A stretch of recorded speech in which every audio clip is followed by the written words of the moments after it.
Continúa en sintonía con la Palabra del Domingo, con el teólogo David Kapkin.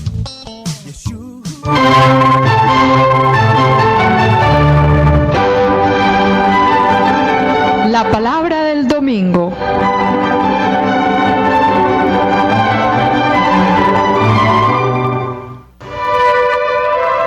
A cargo de David Kapkin, servidor del Evangelio.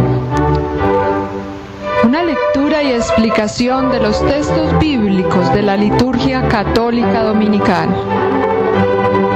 Análisis literario y crítico al servicio de la comprensión de la palabra, de la interiorización existencial y de la actualización del mensaje para la hora presente.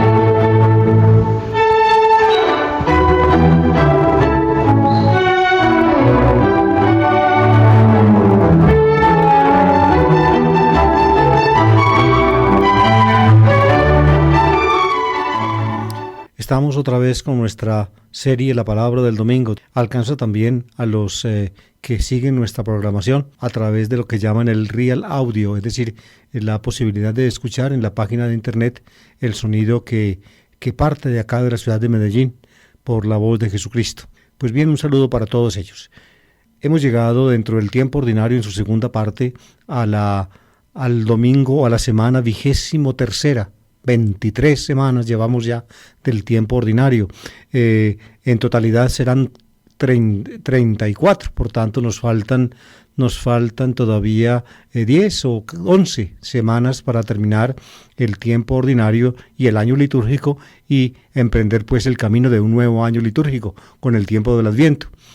Estamos en el ciclo B de los domingos. De nuevo, pues yo con frecuencia doy estas explicaciones generales de la estructura de la liturgia, sobre todo la liturgia eucarística de la Iglesia Católica, porque la mayor parte de nuestros lectores pues son personas ciertamente habituadas a la participación, para que el Vaticano II produjo una gran reforma litúrgica mediante la Constitución Apostólica Sacrosanctum Concilium. El concilio sacrosanto significa esa expresión latina, y fue encargada una comisión especial por el Papa Pablo VI, que desempeñaba pues el oficio de Santo Padre cuando terminó esa sección del Vaticano II, esa primera sesión del Vaticano II, que fue convocado por el Papa Juan XXIII. En todo caso, la comisión de liturgistas y biblistas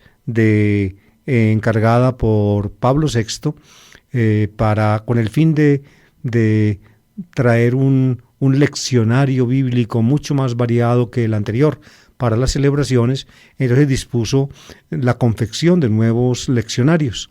Para el tiempo ferial, es decir, para los días de la semana, se dispuso un leccionario que distingue entre los años pares e impares.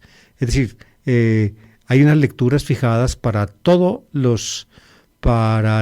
los días de la semana, para los años que terminan en número par, incluyendo el 0, y otro para los días que terminan los años que terminan en número impar, 1, 3, 5, etc.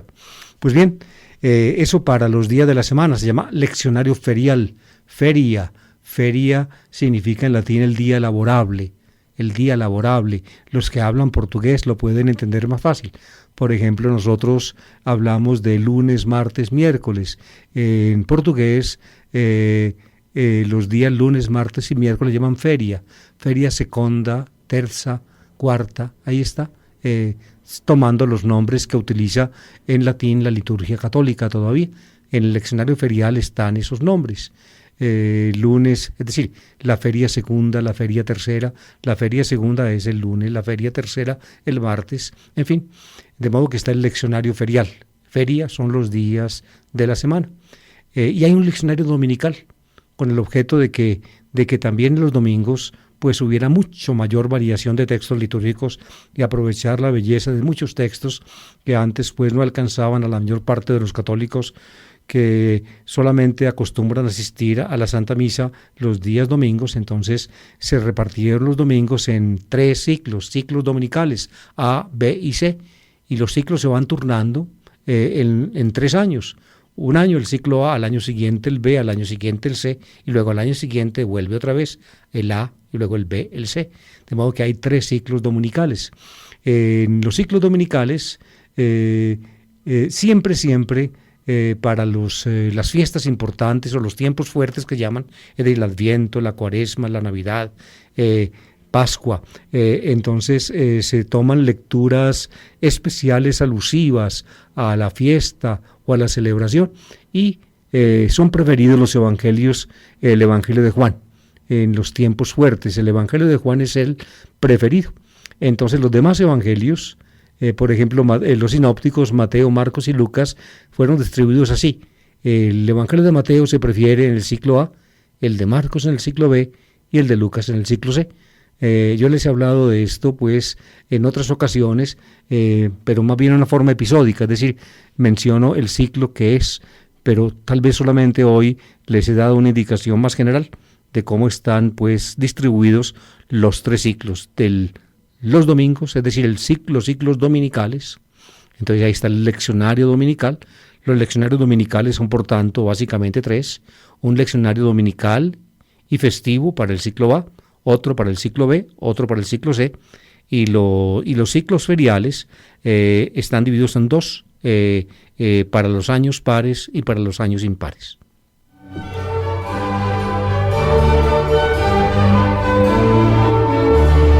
Este año estamos en el ciclo B, por eso entonces para las lecturas evangélicas se prefiere Marcos, aunque como ustedes seguramente pudieron notar unos domingos antes, estuvimos leyendo también 5 domingos seguidos del Evangelio de Juan. ¿Por qué? Porque no quisieron los liturgistas del Vaticano II que el capítulo 6 del 4º Evangelio, que no aparece de corrido en ninguno de los ciclos, es decir, en ninguna de los ni el tiempo pascual, ni tampoco en los tiempos en la Cuaresma. Entonces quisieron no dejar escapar esos textos del capítulo 6 de Juan y desplazaron pues los de Marcos e introdujeron los joánicos durante 5 domingos del tiempo ordinario en este ciclo B.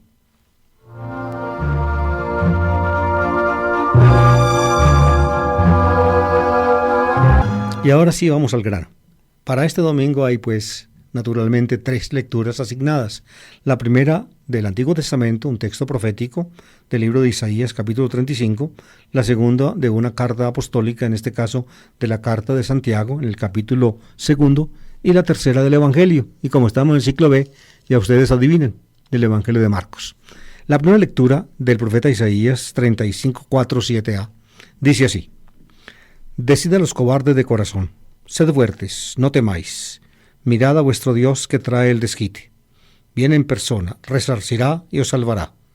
Se despegarán los ojos del ciego, los oídos del sordo se abrirán, saltará como un ciervo el cojo, la lengua del mudo cantará, porque han brotado aguas en el desierto, torrentes en la estepa, el páramo será un estanque, lo reseco un manantial.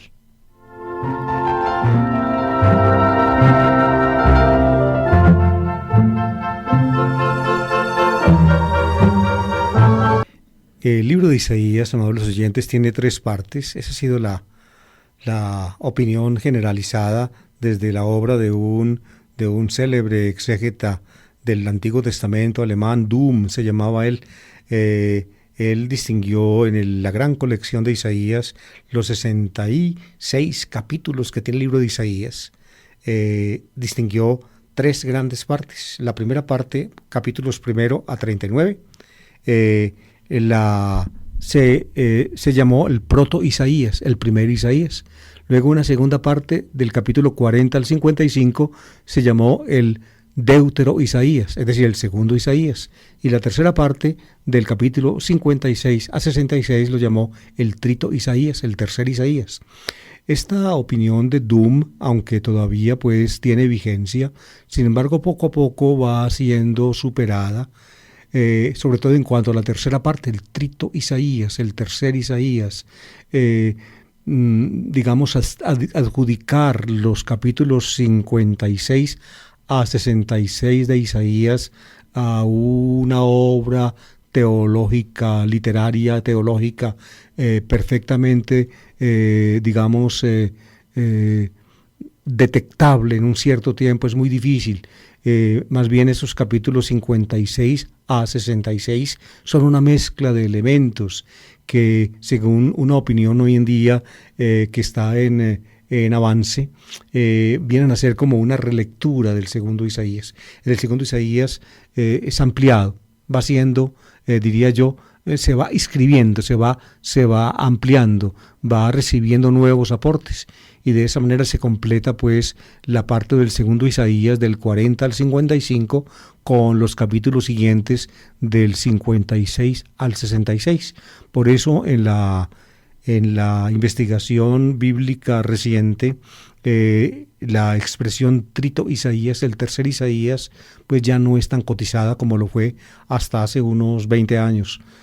A mí, por ejemplo, me recuerdo en el seminario, cuando estudiamos acá en Medellín, el padre Humberto Jiménez, que nos enseñaba todo esto, él pues hablaba del primer Isaías, el segundo Isaías, el tercer Isaías. Yo no sé actualmente cómo lo explicarán acá, pero por lo que yo he leído de la nueva investigación exegética, lo de la colección 1.39 pues está vigente, y luego la colección 40-55 vigente, con una prolongación en 56 a 66.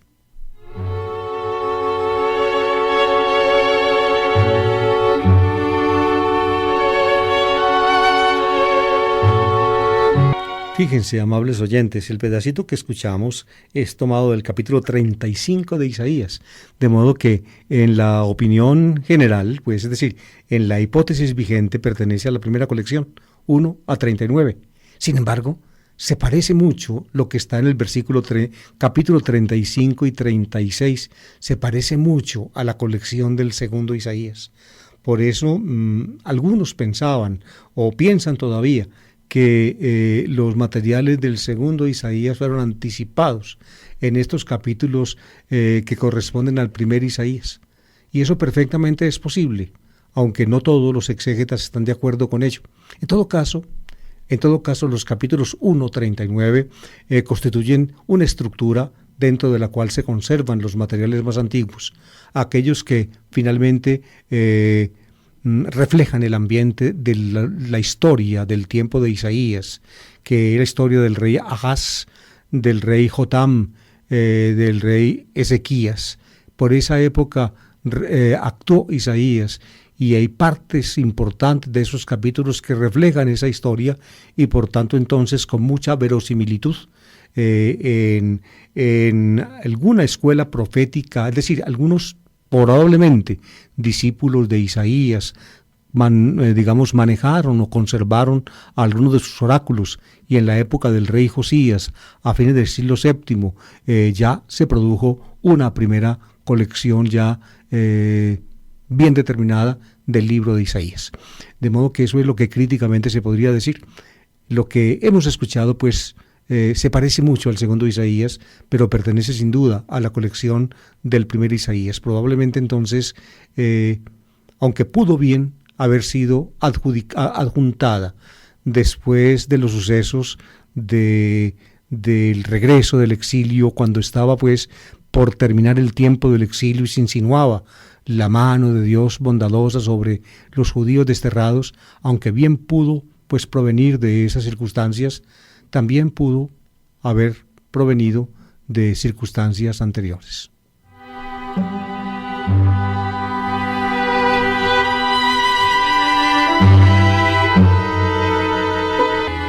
Básicamente el pedacito es una invitación a estar dispuestos a recibir la salvación que proviene de Dios. Sed fuertes, no temáis, mirad a vuestro Dios que trae el desquite. Viene en persona, resarcirá y nos salvará. Precisamente frases como esta, amables oyentes, se entienden perfectamente en la época en que se estaba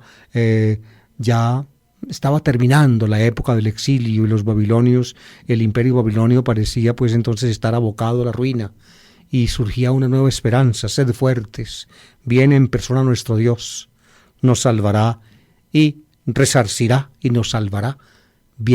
trae el desquite. El desquite es un tema que después de las tremendas humillaciones del pueblo judío, cuya capital, cuyas principales ciudades, cuyo templo mismo fueron abatidos y destruidos, ellos buscaban pues que Dios reivindicara para ellos su justicia. Reivindicar, vindicta significa en latín venganza, resarcirá, trae el desquite, resarcirá y nos salvará. Y entonces se pinta, y aquí viene tal vez lo más importante del texto, ya aquí digamos la descripción es poética es como expresando un sueño. Se despegarán los ojos del ciego, los oídos del sordo se abrirán, saltará como un ciervo el cojo, la lengua del mudo cantará, porque han brotado aguas en el desierto, torrentes en la estepa, el páramo será un estanque, lo reseco un manantial. Fíjense pues, esa invitación a ser fuertes, por la certeza de que viene el Señor, trae el desquite. Y luego entonces toda la realidad, todos aquellos que aparecen afligidos por esta realidad de dolor, de miseria y de angustia, todo va a cambiar. Se despegarán los ojos del ciego, luego los oídos del sordo se abrirán, saltará como un ciervo el cojo, la lengua del mudo cantará. Es lenguaje poético y se mencionan aquí 4 males que sufren los seres humanos: la ceguera, la sordera, la mudez y finalmente la parálisis. La saltará como un ciervo el cojo. Y no solamente pues los seres humanos recibirán una bendición muy grande, sino también la misma tierra, porque han brotado aguas en el desierto. Por el desierto tuvo que atravesar, o veía el segundo Isaías, atravesar a los que regresaban del destierro. Torrentes en la estepa, páramo, será un estanque, lo reseco un manantial. Noten acá, como un detalle de la poesía hebrea, noten acá el paralelismo.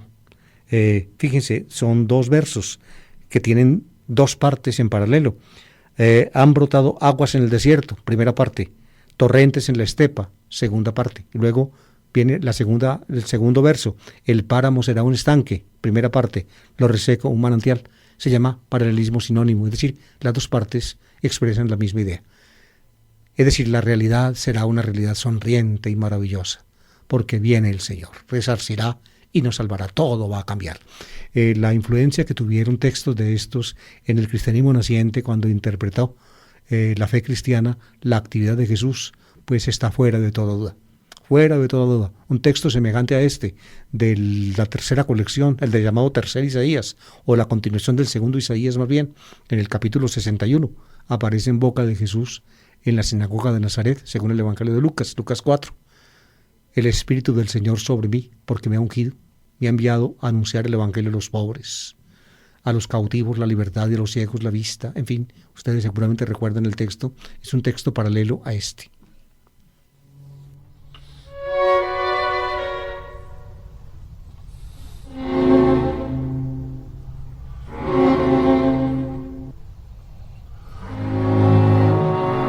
Ya la semana pasada, el domingo 22, empezamos a leer pedacitos de la carta de Santiago. Hoy continuaron, los liturgistas vuelven a poner para el domingo 23 una lectura, un pedacito de la carta de Santiago. Es un pedacito muy gráfico y muy diciente, donde los ecos de la predicación de Jesús, si ustedes tienen buen oído y tienen sensibilidad en la mente y en el corazón, lo podrán percibir. Uno ve detrás de estos comentarios del autor de la carta de Santiago, detrás de estos está precisamente la actividad de Jesús, concretamente el sermón de la montaña. Escuchen y verán. Dice así: lectura de la carta del apóstol Santiago. No juntéis la fe en nuestro Señor Jesucristo glorioso con la acepción de personas. Por ejemplo, llegan 2 hombres a la reunión litúrgica. Uno va bien vestido y hasta con anillos en los dedos. El otro es un pobre andrajoso. Veis al buen vestido y le decís: por favor, siéntete aquí, en el puesto reservado. Al otro, en cambio, estate ahí de pie o siéntate en el suelo. Si hacéis eso, ¿no sois inconsecuentes y juzgáis con criterios malos? Queridos hermanos, escuchad.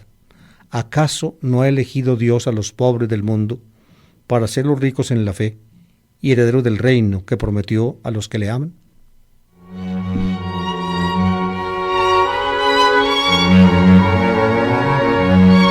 La Carta de Santiago es un documento, digamos, de la corriente judeo-cristiana palestinense, diría yo, de la más pura tradición de los grupos judíos que después de la muerte y resurrección de Jesús siguieron apegados a la raíz judía más íntima del cristianismo.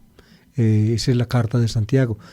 Por eso, dentro de la Carta de Santiago se insinúa una polémica contra grupos cristianos, digamos, de carácter helenístico, es decir, y sobre todo después de la predicación de Pablo, en algunos grupos cristianos helenísticos donde la predicación de Pablo había tenido pues su lugar, algunos interpretaban mal a Pablo y lo ponían a decir cosas que el apóstol no dijo, al menos que el apóstol no entendió, como tal vez ellos las entendían. Esta Carta de Santiago pues representa una corriente judeocristiana muy importante porque nos permite tomar contacto con la más pura raíz del pensamiento o del grupo judeocristiano, por ejemplo el que se estableció o el que estuvo en Jerusalén, sobre todo al mando de Santiago, el hermano del Señor, como lo llama Pablo, el hermano del Señor, precisamente el Santiago, el nombre del Santiago que encabeza la carta es este Santiago. Ahora, que esta carta haya sido escrita directamente por Santiago, pues es dudoso, al menos no es bien claro. En todo caso, sí representa la carta de Santiago, y por eso, precisamente por eso, dentro de esos grupos se pudo utilizar lo que generalmente se llama la pseudonimia, es decir,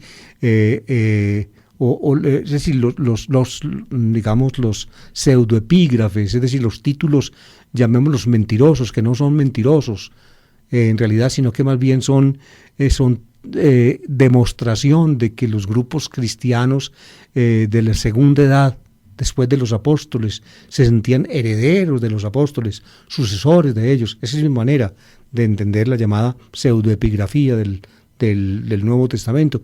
Ustedes pueden leer mi opinión al respecto en el comentario que escribí hace tiempo de la segunda carta a los tesalonicenses, que es un escrito pseudoepigráfico paulino. Es decir, no aquí de Santiago, el hermano del Señor, sino de Pablo mismo. De modo que a Pablo también le continuaron sus escritos, personas que se sentían vinculadas por él, con él, y que se sentían, digamos, sucesoras de él en su autoridad apostólica, y por eso precisamente pudieron emplear su nombre. En todo caso, aquí esta carta proviene, es decir, es un testimonio, digamos, de la forma como veían las cosas los grupos cristianos de origen palestinense. Por ejemplo, el grupo de Santiago en Jerusalén, el hermano del Señor.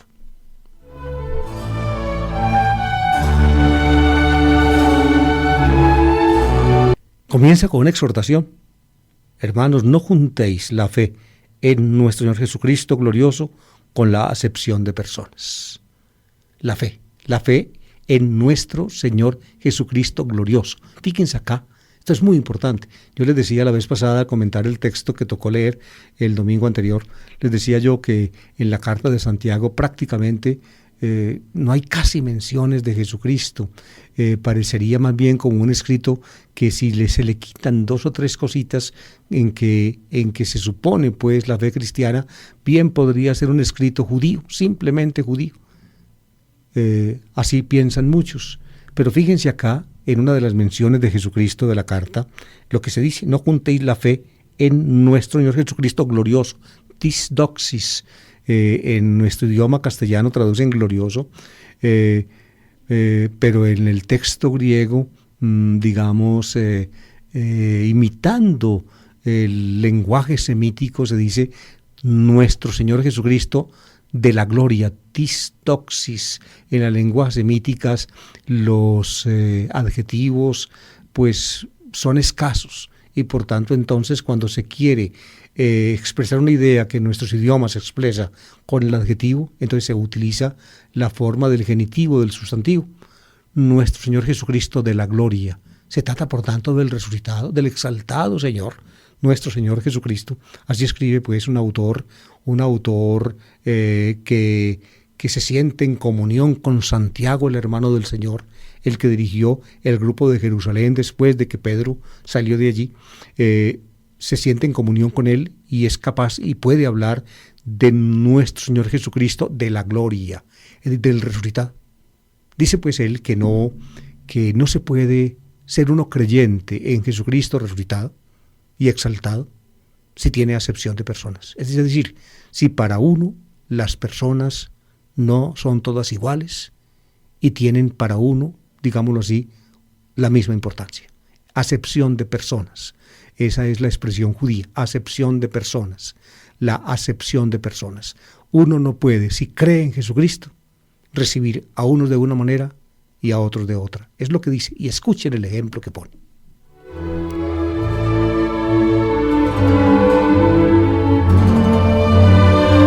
El ejemplo que pone, amables oyentes, es tan diciente que a nosotros hoy en día, 20 siglos después de este escrito, casi 20 siglos, nos puede hacer avergonzar. Porque en la iglesia o en las comunidades cristianas o en los grupos cristianos, ¿quién no ha hecho algo parecido a lo que el autor explica aquí? Escuchémoslo, y escuchémoslo, diría yo, con vergüenza, con vergüenza. Dice, por ejemplo, llegan dos hombres a la reunión litúrgica, dice, a la misa, al grupo de oración, al grupo bíblico, a donde sea. Llegan dos hombres. Uno va bien vestido y hasta con anillos en el dedo. Es de un rico. Digámoslo simplemente, un rico. Bien vestido y con anillos en el dedo. No solamente bien vestido, sino con anillos en el dedo. Eso indica que tiene con qué. Porque si tiene anillo, evidentemente no es de latón. Un anillo fino. A eso se refiere. Es un rico este que llega. Y luego el otro es un pobre andrajoso. Fíjense que aquí sí aparece la palabra pobre, ptojos. En la primera no aparece plusios, sino simplemente se describe bien vestido con anillos en el dedo. Y aquí un pobre, ptojos, andrajoso, con harapos. Y tal vez oliendo maluco. Eso lo digo porque yo soy sensible ante este tipo de cosas. Y uno... En fin, ustedes ven que uno tiene por qué sentir un poco de vergüenza y de sonrojo cuando lee este texto. Y sigue, veis al bien vestido y le decís, por favor, siéntate aquí en el puesto reservado. Siéntese, don fulanito, tome asiento, doña fulanita está en su casa. Y corre uno hasta traerle el asiento a don fulanito o a doña fulanita. Don fulanito, doña fulanita. En nuestro idioma doña son... apócopes de la palabra latina dominus, señor, domina, doña, señora, don señor, doña señora. Oigan pues, en cambio al otro, al pobre andrajoso, le decís, oigan lo que le decimos ustedes, y yo de todas maneras a veces sí he hecho esto, lo reconozco, estate ahí en pie o siéntate en el suelo, o peor, eso no lo dice aquí, váyase de aquí, está oliendo muy maluco. Por eso les digo yo que debemos sentir vergüenza, porque esto que cuenta Santiago acá es reflejo de nuestro propio proceder.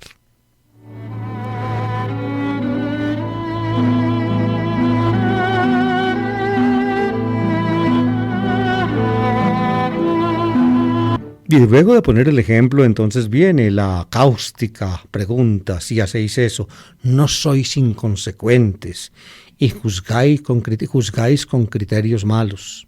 Claro que sí, claro que sí. ¿Por qué? Porque se supone que estamos diciendo, yo creo en nuestro Señor Jesucristo glorioso, pero tenemos acepción de personas y lo uno no va con lo otro. Si uno cree en Jesucristo glorioso, no puede tener acepción de personas, es decir, no puede tratar al rico con anillo en el dedo y bien vestido, bien, y al pobre andrajoso mal. No puede hacerlo, tiene que tratar de ser justo con ambos, es decir, respetuoso con ambos, aún más, yo diría, más con el andrajoso, porque más necesita. Y aquí, pues, de nuevo, sonrojémonos, yo estoy colorado como una guía.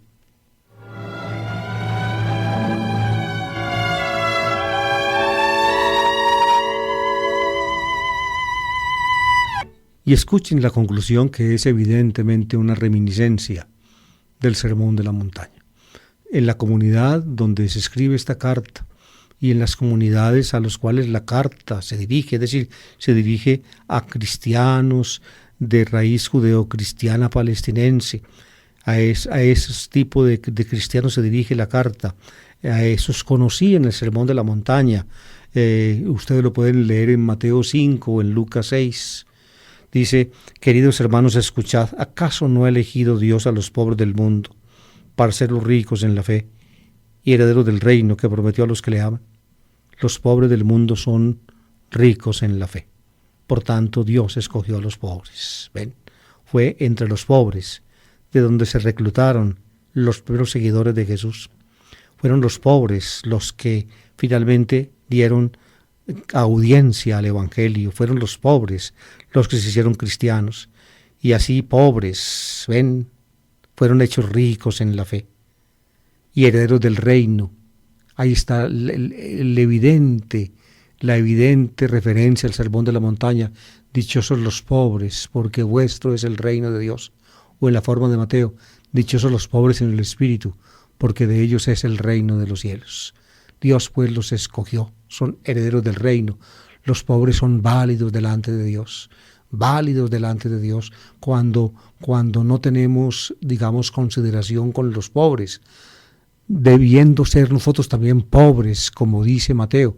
Ese es diría yo, el sentido de la forma como Mateo varía en el comienzo, la primera bienaventuranza.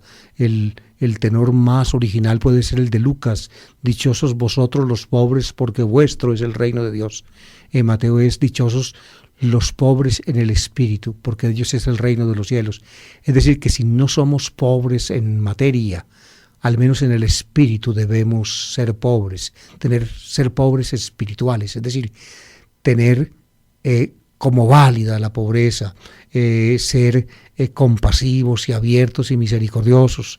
La pobreza en espíritu es tener espíritu de pobreza, no ser exigentes, saber que finalmente todo lo del mundo es pasajero, que todo pasa y se va, y que lo único que resta y que queda es Dios mismo. Así traduce Mateo e interpreta la primera bienaventuranza.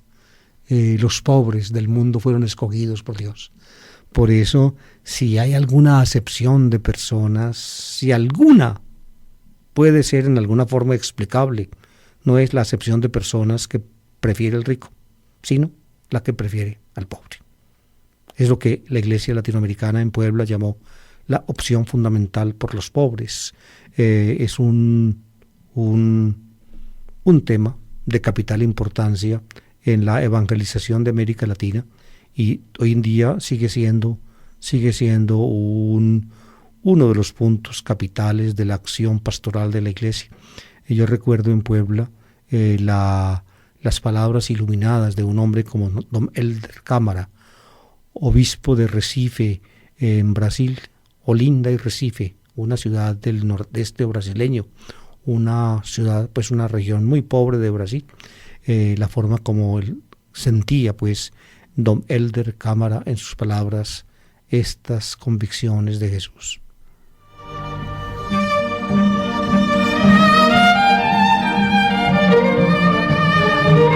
Y llegamos al texto evangélico de Marcos.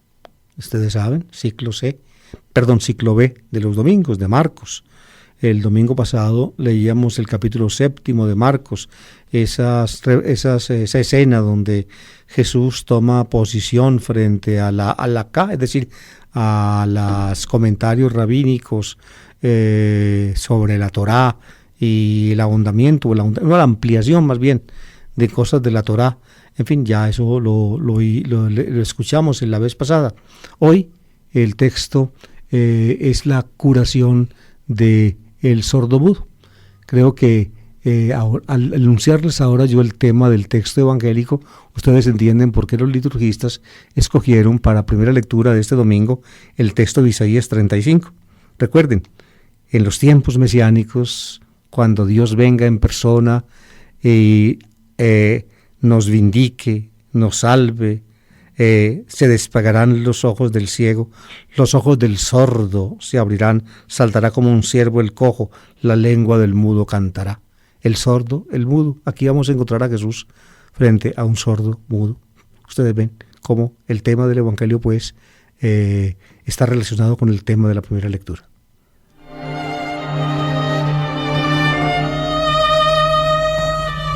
Marcos 7, 31, 37. En aquel tiempo, dejando Jesús el territorio de Tiro, pasó por Sidón camino del lago de Galilea, atravesando la Decápolis, y le presentaron un sordo que además oía muy mal, y le piden que le imponga las manos.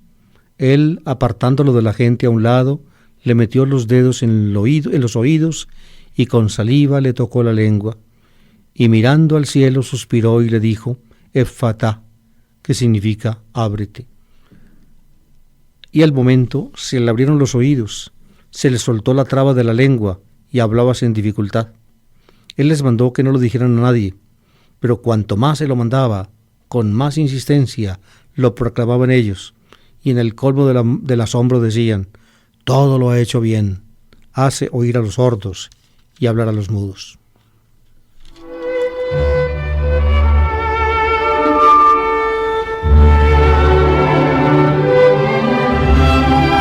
Queridos oyentes, este pedacito del Evangelio de Marcos, este texto pues de la curación del sordomudo, está en Marcos en un punto muy sugestivo, muy sugestivo. En mi comentario de Marcos ustedes pueden leer todo lo referente a una composición redaccional que Marcos hace de materiales tradicionales. Después de la multiplicación del pan y del pescado, se abren en Marcos, diría yo, dos especies de líneas, de elementos paralelos.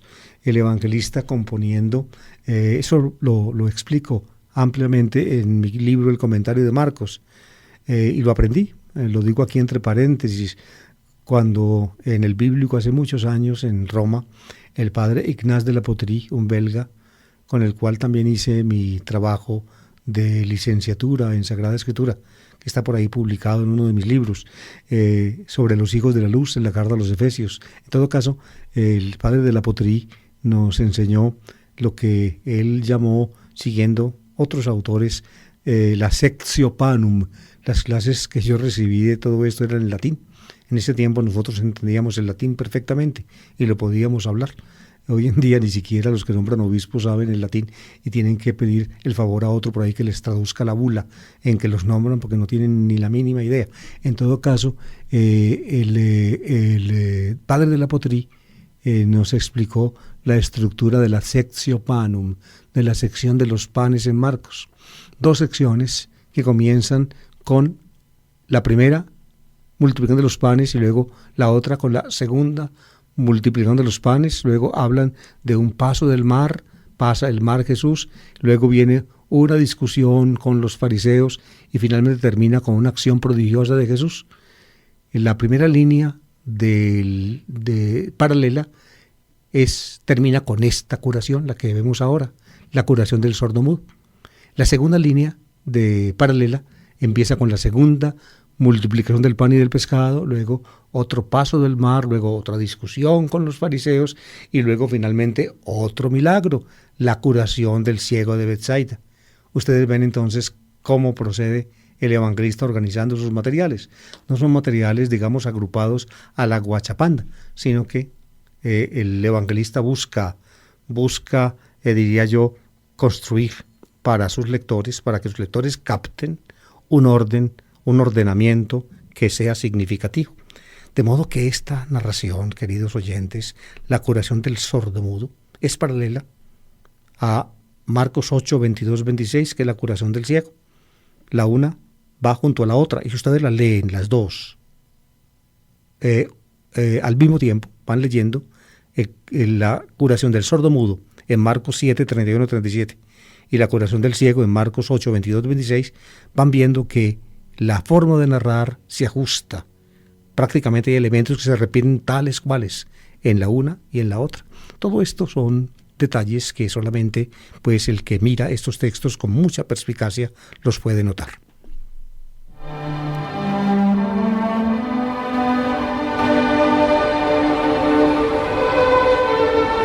Antes de esta narración en Marcos está el hecho de que Jesús anduvo por allá, por la región de Tiro y Sidón. es decir, lo que hoy es el Líbano. En ese tiempo se llamaba Fenicia. Fenicia, las ciudades del sur de Fenicia eran Tiro y luego Sidón. Eran ciudades que en la antigüedad habían tenido gran riqueza en la época del Imperio Babilónico. Le costó mucho a Nabucodonosor, rey de Babilonia, invadir Fenicia y apoderarse de Tiro. Ustedes pueden ver eso en el libro de Ezequiel, los oráculos contra Tiro, en fin, pero eso es otro tema. En todo caso, Jesús anduvo por allá, era una región no judía. Los que vivían allá no eran judíos, en el tiempo de Jesús ya estaban helenizados, se hablaba una lengua parecida al hebreo, pero digamos la lengua de contacto era ya el griego.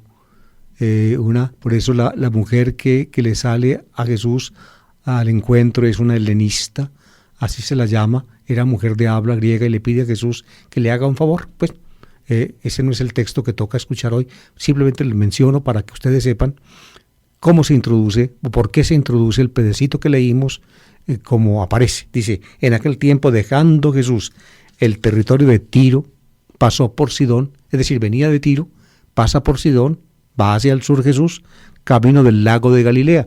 El lago de Galilea queda precisamente al oriente de Sidón, al lago de Galilea. Y luego dice, y esto es muy extraño, atravesando la Decápolis. Evidentemente es una especie de topografía alrevesada. Eso lo notan todos los comentadores.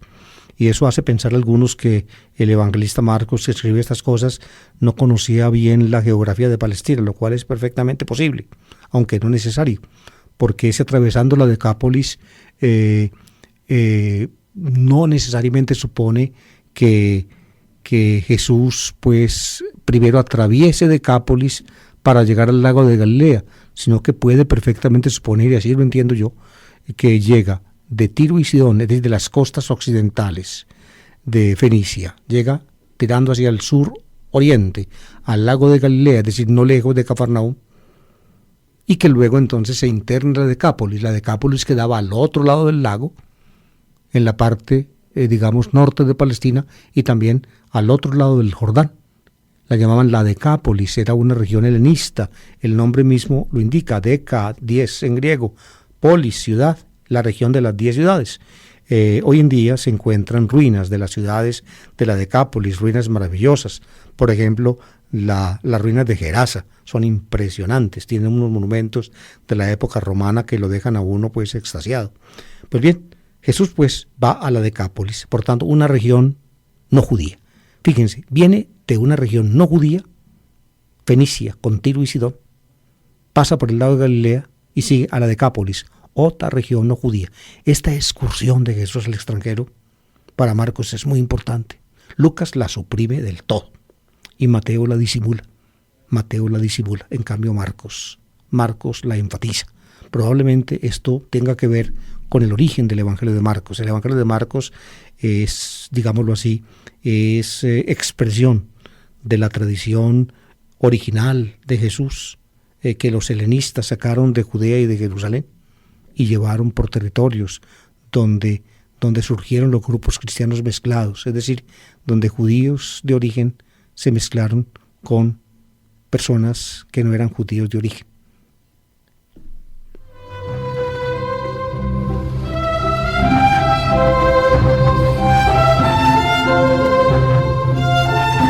Fíjense, amables oyentes, aquí ya empieza, es decir, el acontecimiento que va a narrarse ocurre por tanto en tierra extranjera, en tierra no judía.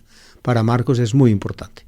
Y una vez puesto pues el escenario, la Decápolis, empieza la narración. La narración es paralela con la narración de la curación del ciego. La curación del ciego ocurre por el lado de Betsaida. Betsaida ya era como el límite de la tierra judía con la tierra no judía. De modo que también el ciego de Betsaida es una narración que da a entender que Jesús está, si no está directamente en tierra no judía, pues está en el borde. Y lo que sigue de Betsaida es la región de Cesarea de Felipe, que ya es región no predominantemente habitada por judíos. A Marcos le encanta esta excursión de Jesús por tierras no judías. Entonces ya empieza el recuento de la curación y dice, así dice el texto que yo estoy leyendo, que probablemente es el mismo que ustedes van a escuchar el domingo en la iglesia. Y le presentaron un sordo que además apenas podía hablar y le piden que le imponga las manos. A mí no me gusta esta traducción realmente, porque juega, es decir, no, en Marcos, la narración de Marcos es en presente toda, y le presentan un ciego, digamos, tartamudo, lo que significa el texto, mogilalon en griego, y le piden que le imponga las manos.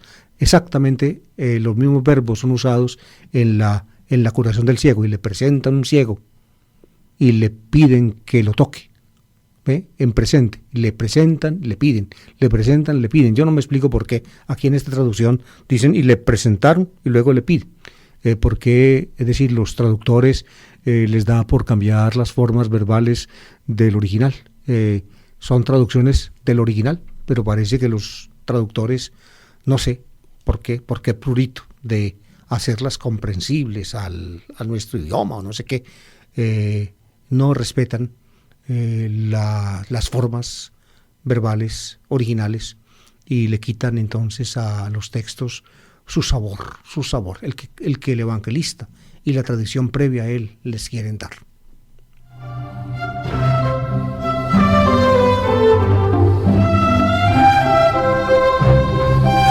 Por tanto, este sordo era kofón, en griego kofos, es sordo, y era mogilalon, lalín es de hablar, lalo significa en griego yo hablo, lalo, eulalia, aquella de la cual hablan bien, o la que habla bien, eulalia, creo que ustedes conocen ese nombre de mujer, eulalia. Mogilalon significa que hablaba muy mal, es decir, que tartamudeaba al hablar. Mogilalon, Moisés según la Biblia era mogilalos, ahí la palabra es la griega, ¿no es cierto? Aquí también. Le presentan un sordo que al menos apenas podía hablar. Miren, cuando uno no oye bien, sobre todo si la sordera, digamos, lo cogió a uno niño o se le desarrolló desde hace mucho tiempo, va perdiendo también la capacidad de hablar, porque en el fondo uno habla imitando los sonidos que oye. Por tanto, un sordo de nacimiento será también mudo de nacimiento. Ustedes creo que lo conocen, hay casos que conocen, les da mucha brega hablar, porque no oyeron nunca. Uno empieza a hablar cuando se inclinan sobre la cunita de uno, la mamá, primero la mamá, después el papá. Uno imita entonces con la lengua, con la boca, los labios, el paladar, los sonidos que los papás le dicen, y va aprendiendo uno a hablar. Una de las primeras cosas que uno dice es pa, por las labiales, pa, con los labios, y luego la ma también con los labios, de los primeros sonidos que uno emite. En fin, de modo que es un cojo, un sordo tartamudo. Digo todas las cosas. Acuérdense que en el texto de Isaías aparece ciego, aparece sordo, aparece cojo y aparece mudo. Las 4 cosas. Aquí pues apenas están 2. La del sordo y la del tartamudo. Más adelante en el ciego de Betsaida aparece ciego. En cambio cojo no hay aquí. Cojo aparece al comienzo del Evangelio cuando le llevan a Jesús en una camilla 4 a un paralítico.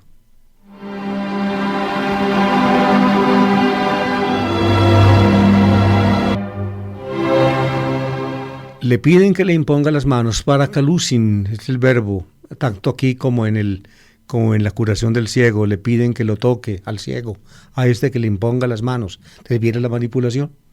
Tanto al uno como al otro Jesús los toca. Pero fíjense cómo toca lo que Jesús le hace a este es muy significativo. Dice, él apartándolo de la gente a un lado, le metió los dedos en los oídos. No oía.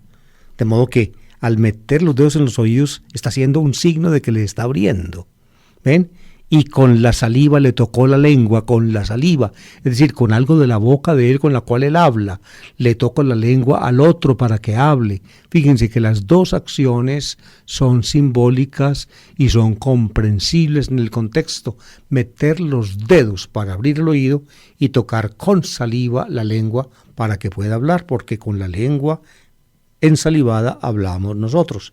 Las dos acciones son significativas. Y noten aquí un detalle que es muy importante, y es la comunicación interpersonal. Jesús y el hombre enfermo. Y sobre todo la saliva. La saliva es algo de uno. Cuando uno le pone saliva a otra persona, le está comunicando algo de uno. Es como una comunicación de la propia persona, de la propia fuerza. Hoy en día esto está en vigencia en la sociedad de hoy, que aparece como tan culta y como tan poco dada a la mitología, y sin embargo cada rato hablamos de las energías y que no sé qué y que no sé cuántas, y que se comunican por el contacto. Aquí también son formas, diría yo, entre comillas, de magia.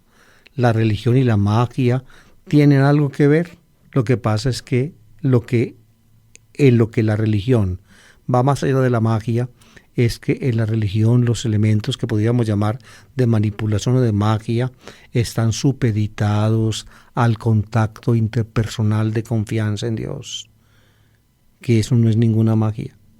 Uno lo ve claramente en la narración de la mujer enferma del flujo de sangre, que no quería decirle a Jesús qué tenía ella porque era vergonzoso y porque inmediatamente todo el mundo se apartaría de ella porque era impura, y entonces piensa, le voy a robar un milagro a este.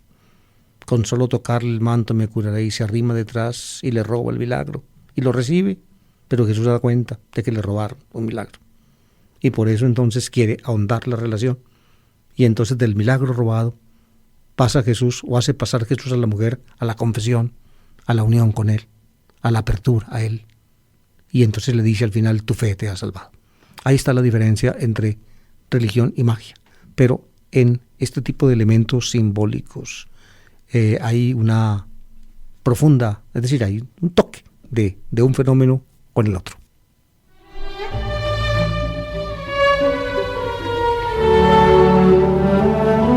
Y aquí otro detalle que aparece en este texto y en otros del Evangelio es la palabra poderosa que realiza el prodigio.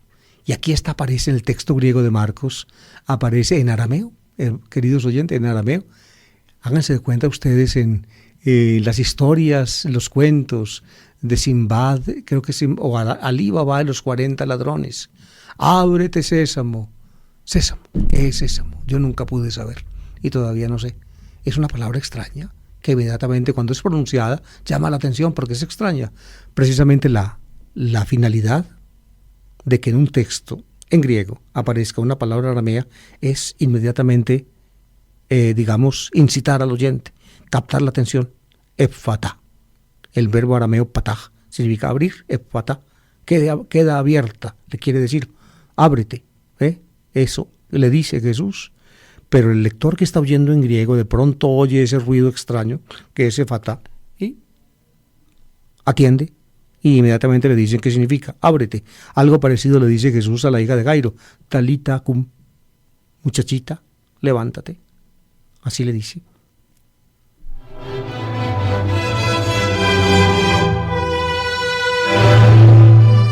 Y bien, el resultado es del esquema básico de este tipo de narraciones. Y al momento de Eftis se le abrieron los oídos, se le soltó la traba de la lengua y hablaba sin dificultad. Ya podía oír y podía hablar. Y aprendió a hablar en un momento, porque antes hablaba muy mal, tartamudeaba, y ahora después de que lo pusieron a oír, hablaba sin dificultad. Y viene el mandato de secreto. Él les mandó que con insistencia, le mandó que no lo contaran a nadie. Es un mandato un poco extraño porque se supone que Jesús no andaba solo y que el hombre no vino tampoco solo, porque te dice antes que le presentan un sordo. Por tanto, algunos se lo presentan o varios se lo presentan. No le cuenten a nadie. Jesús no quiere que se sepa, probablemente para evitar aglomeraciones, para lo que sea. En todo caso, Sobre esto hay mucha discusión en la exégesis desde hace mucho tiempo. Vienen discutiendo el sentido de este secreto que impone Jesús. En todo caso, lo importante aquí en el texto es precisamente que el secreto no se cumplió. El énfasis es ese. Por más que les mandaba, cállense, cállense, con más insistencia lo proclamaban ellos. Jesús pues no pudo quedar oculto, no pudo. Jesús no pudo disimular su presencia, no pudo. Y en el colmo del asombro decían, todo lo ha hecho bien. Hace oír a los sordos y hablar a los mudos, todo lo ha hecho bien. Esa es la proclamación que dice la gente de la Decápolis, es decir, gente que no es judía. Ellos son los que hacen esta proclamación. Empieza entonces a proclamarse en alguna forma un aperitivo del Evangelio de la salvación de Dios en Jesús, en la Decápolis, en territorio pagano. El Evangelio se está entrando en el territorio pagano. Eso es lo que Marcos quiere decir. Como cuando cuenta cómo cura a la mujer, la hija de la mujer por la región de Tiro y Sidón. Y ahora cómo cura a este sordo tartamudo en la región de la Decápolis. Y luego cómo en Betsaida, también en el límite, cura a un ciego. ¿Ven? El Evangelio empieza a avanzar por el territorio no judío. Es decir, en otras palabras, el mundo empieza a tener una intuición de Jesús, una intuición de lo cristiano. Esa es la intención de Marcos. Y la aclamación es bellísima. Todo lo ha hecho bien. Omnia bene fecit. Dice, recuerdo yo, el texto de la Vulgata que leíamos en latín. Todo lo ha hecho bien. Hace hablar a los sordos, oír a los sordos y hablar a los mudos. Todo lo ha hecho bien. Algunos piensan, eso lo digo yo también en mi comentario de Marcos, que hay un cierto eco del relato de la creación, cuando la última obra creadora de Dios en el sexto día, el relator cuenta y vio Dios todo lo que había hecho y era Tov Meod, muy muy bueno. A cargo de David Kapkin, servidor del Evangelio. Una lectura y explicación de los textos bíblicos de la liturgia católica dominical. Análisis literario y crítico al servicio de la comprensión de la palabra, de la interiorización existencial y de la actualización del mensaje para la hora presente.